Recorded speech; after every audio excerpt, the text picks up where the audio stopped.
I took a look at the CADX and did a bit of an analysis.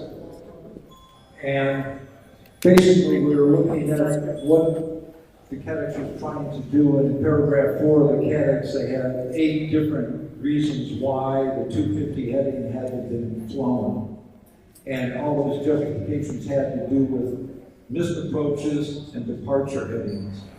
So anyway, out of the 8 examples, I found contradictions at all. And one thing that worries me is I tried to talk with the FAA and send them messages, and they don't send anything back. And I've done a couple of FOIA requests and found out that my question to Mr. Sumoy and some of his other top executives fell on dead ears. They wound up asking each other, what about this? And no one had an answer. So I've got a feeling that I probably caught them with a few things. So my overall impression was that they made their decision first and then decided they were going to justify it later. A little bit of an orientation for y'all, because I'll mention this. There's CTAC, Boeing Field up here. We've got a few small airports on the side. And way up to the north is Payne Field, which I'll mention later. I'll look at the airport. Right now, this runway is closed, 34 left. The actual departure heading is 344. That number we'll talk about in a minute. But essentially, you've got 3 runways, and you're all familiar with the 3rd runway. The matrix comes into play because they're analyzing 2 criteria. One is the turboprop heading, which would be an acceptable heading, and these are missed approach headings. And this is one of the things that made me think the people writing this had no idea what we're talking about. Missed approach headings don't apply to instrument approach procedures. They're courses, in other words, magnetic courses. So a heading is what a controller uses. A missed approach course is what is published in an instrument approach procedure. So to me, there's a disconnect here with the people who are writing this.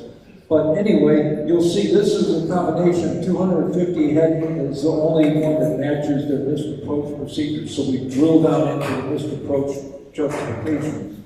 Here's the first one we'll look at. That was H. I'll back up here one, I think.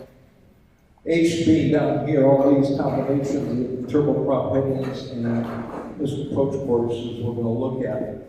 And what they say is, the missed approach course heading greater than so-and-so that's further to the north places aircraft missed approach procedures at less than 3 nautical mile separation from Boeing Field. Okay? So that means that if you go missed approach here, you go in this direction, you've got 3 miles separation. Oh, that sounds good, except when you find exceptions. So here's the instrument approach procedure. There's the idea of going up to 310 radial. Boeing Field's up here. It all matches. Except, what about the approach to 34 right?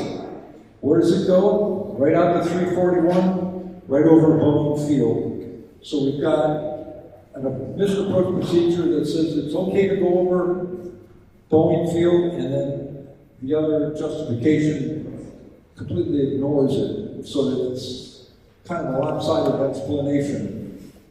Once again, the people writing this is Carolyn Croyer and there's another Elizabeth.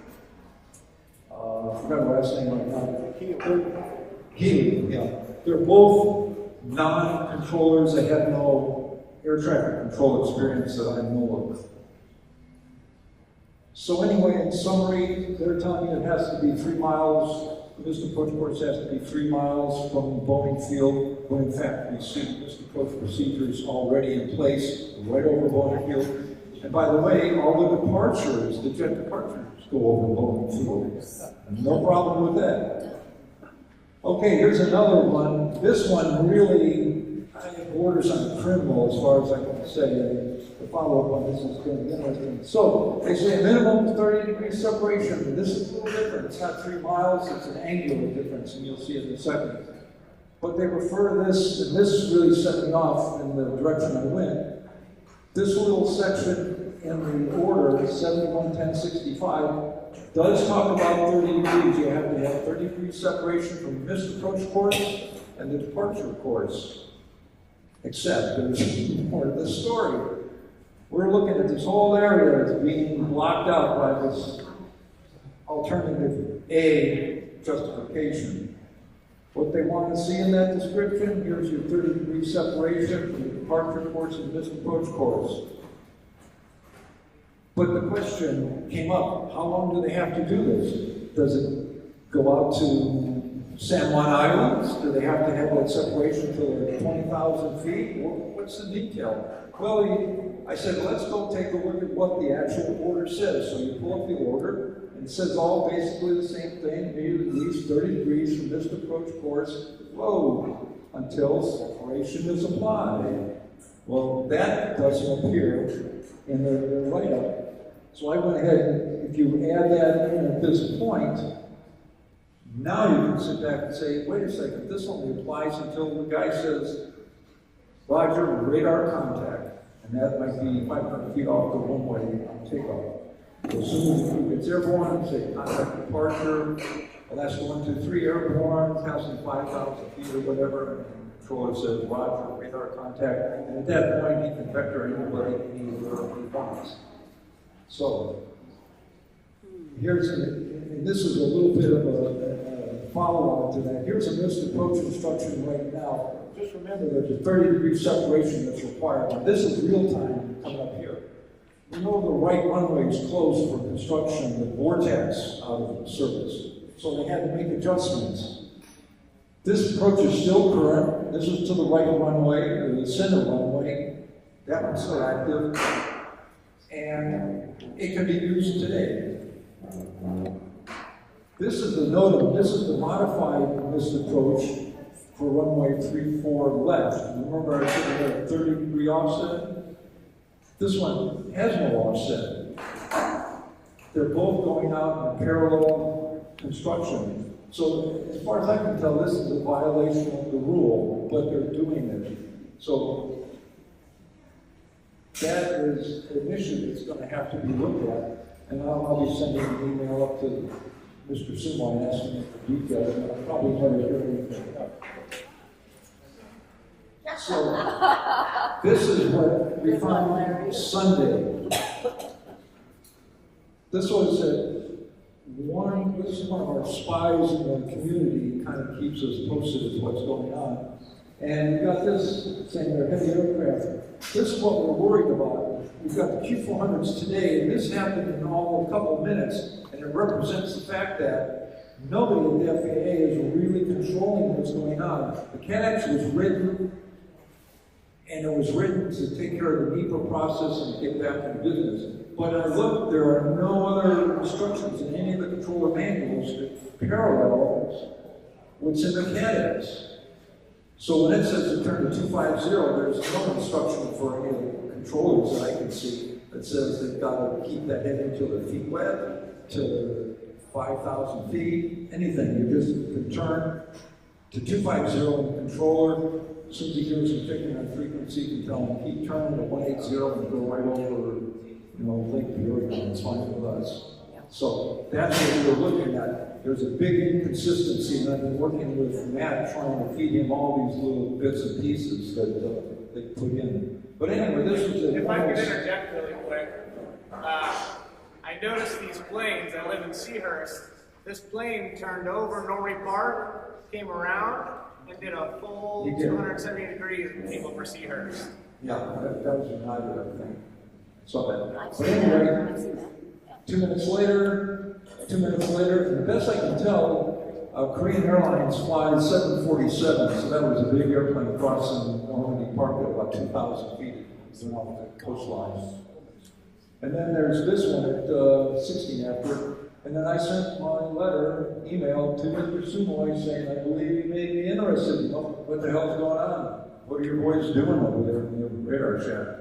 So I sent him all copies and the documentation from his LOA and all his approach procedures or the departure procedures, so he can review it right there. But somebody's not watching what's going on. That's my opinion. Oh, he won't get back to me. No, he doesn't. This is the kind of work that Walt's been working on for 2 years. Awesome. And we've been, Thank and you. the Thank public has no idea the amount of man hours, and specifically Walt has contributed and put in. I said the citizens, no matter the outcome, will never be able to repay Walt for the effort and the work that we've done to try to hold these public officials accountable. And that's what this is all about, is bad behavior by public officials who think they can do anything and everything that they want to do without being held accountable. And when Casey got here on July 26th said, I want all this traffic over Seahurst and Geary, they don't have the money or the stamina to fight it. That's what set this all in motion. Because she meant what she said, but she didn't realize she had a retired FAA official, 10 years, who held the thumb over the top of Alaska Airlines, who was going to hold her accountable. She's now retired, but all the other officials over there do not know how to deal with all the information that we keep asking for. And they are very reluctant to release information, and if it's something we want, and they don't want to let go of it, they put a price tag of an exuberant amount of dollars on it, thinking we won't ask for it. Well, Matt Adams said, give me a list of all of those, they will have to give me the answers. And so he's going to be asking them for a delay until he gets the answers from the FAA. And so this is quick and dirty, but it's just that I wanted you to see the idea, the kind of work that's been done on your behalf and on behalf of all the citizens of Erie. And as far as I'm concerned, this little issue is something that's going to affect all of Puget Sound. We lose the case, it's Katie, watch out, because they will start dispersing aircraft in any and all directions. That's the biggest fear that we should all live with today. That what could happen to us.